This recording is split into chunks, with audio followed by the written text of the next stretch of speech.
అల్లు అర్జున్ గారు అక్కడ RTC cross road దగ్గర వెళ్ళడం జరిగింది బెనిఫిట్ షోకి. అక్కడ తొక్కిసలాటతో ఇద్దరు, ముగ్గురు చనిపోవడం జరిగింది. సో, అది చూసి ఇక్కడ సినిమాటోగ్రఫీ మినిస్టర్ ఎవరైతే కోమటిరెడ్డి వెంకటరెడ్డి గారు ఉన్నారో బెనిఫిట్ షోని తెలంగాణలో బ్యాన్ చేసామన్నట్టుగానే ఒక స్టేట్మెంట్ ఇచ్చారు. ఇదే బెనిఫిట్ షోని ఆంధ్ర రాష్ట్రంలో కూడా పెట్టాలని మీరు భావిస్తున్నారు సార్? అంటే ఇది ఎలా ఉంటుందంటేనండి, ఒక మనిషి ఇండివిజువల్గా ఇప్పుడు ఒక ఆరా ఉంటుంది. ఇప్పుడు ఉదాహరణకి పవన్ కళ్యాణ్ గారు వెళ్తే ఇన్విటబుల్ ఎనీ సర్కమ్స్టాన్సెస్ గ్యారంటీగా ఆయన దగ్గర విపరీతం క్రౌడ్ వస్తుంది. అలా సినిమా యాక్టర్స్ వస్తే గ్యారంటీగా క్రౌడ్ వస్తుంది. పవన్ కళ్యాణ్ గారు అవనండి, లేదా అల్లు అర్జున్, చిరంజీవి గారు. సో అలాంటప్పుడు ఎవరైతే ఆర్గనైజర్స్ ఉంటారో లేదా థియేటర్ ఓనర్లు వాళ్ళ ప్రాథమిక బాధ్యత వహిస్తూ ఇక్కడికి అల్లు అర్జున్ గారు వస్తారు. గ్యారంటీగా ఒక మాబ్ ఉంటుంది.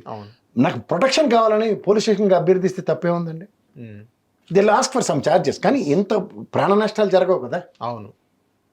ఆ ఈవెంట్ ఏదైనా ఒక ఈవెంట్ జరుగుతూ ఉంటుంది. ఆ ఈవెంట్ మేనేజ్మెంట్ అంతా ఏం చేయాలి? కన్సర్న్ తీసుకోవాలి. ఈ మినిస్టర్ గారిని ఎవరన్నా పిలిస్తే ఆయనతో పాటు వచ్చి సెక్యూరిటీ వస్తారు, పోలీసులు ఎలాగ వస్తారులేండి అని అలాంటి కాదు కదా. అవును. ఒక మాబ్ రియాక్టివ్ మోడ్లో ఉంటారు. ఆ రియాక్టివ్ మోడ్ని నియంత్రించే వ్యవస్థ ఓన్లీ మన పోలీస్ వ్యవస్థే. ఆ గౌరవ పోలీస్ వ్యవస్థకు ఉన్నంత డిస్క్రిప్షన్స్ ఎవరికి ఉండవు. ఓ లాఠీ చార్జ్ చేయడానికో లేకపోతే మాబుని నిలువరించడానికి అవతల పక్కన ఎట్టడానికో ఇలాంటివి. మీరు చేస్తే ఇద్దరు బౌన్సర్లు చేశారనుకోండి, ఉదాహరణకు అల్లు అర్జున్తో వచ్చిన వాళ్ళని తిరిగి క్రౌడ్ అంతా కలిపి వాళ్ళని కుమ్మేస్తే అవును, ఇది కాదు కదా సొల్యూషను. నిజమే, ఆయన బౌన్సర్స్ ప్రొటెక్ట్ చేస్తారు, ఆయనకి ఏమవుతుంది. కానీ ఆయన వల్ల యువతల వాళ్ళకి ఎంత ప్రాబ్లం ఉంది. దీన్ని నిరోధించేవాడు వాడు. ఆ event manager, theatre management, they need to take a call for it. ఇవి ఎప్పుడైతే జరగవో ఆ సినిమా ఫోటోగ్రఫీ మినిస్టర్ గారు ఏదైతే తీసుకున్నారో కోమటిరెడ్డి గారు, హర్షణీయమైన చర్య. ప్రికాషన్స్ తీసుకొని వాళ్ళకి సబ్మిషన్స్ ఇచ్చారు అనుకోండి, సార్ ఇలా బెనిఫిషియల్కి స్వయం షో థియేటర్లకి ఓ డైరెక్టర్ వస్తాడో లేకపోతే హీరో వస్తాడు, వీటి దగ్గర ఈ ప్రికాషన్స్ తీసుకున్నాం సార్, మాకు అనుమతి ఇవ్వండి అని అడగడం వేరు.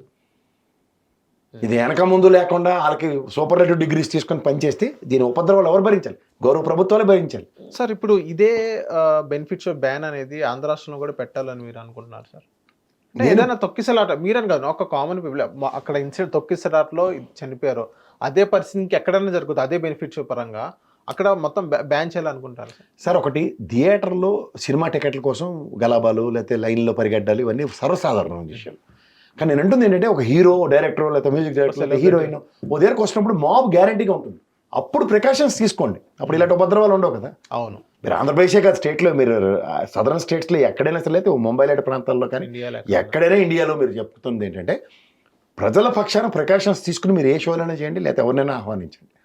సినిమా యాక్టర్ వస్తాడని తెలిసినప్పుడు, క్రౌడ్ గ్యారంటీ అని తెలిసిన ఇన్వర్టబుల్ సిచ్యువేషన్ ఉన్నప్పుడు మీ ప్రికాషన్స్ ఏమంటే దానికి సమానం చెప్పకుండా ఆంధ్రప్రదేశ్లో షోలు బ్యాన్ చేయాలా, ఆంధ్రప్రదేశ్లో ఇలా చేయకూడదా, తెలంగాణలో మంత్రి గారు ఇలా అనడం తప్ప రైట్ అంటే ఖచ్చితంగా రైట్ అనే చెప్తాను. హిట్ టీవీ యాప్ ని డౌన్లోడ్ చేసుకోండి. ఇందులో short news, live news, entertainment movies అన్ని అవైలబుల్ గా ఉన్నాయి. Please download hit TV app.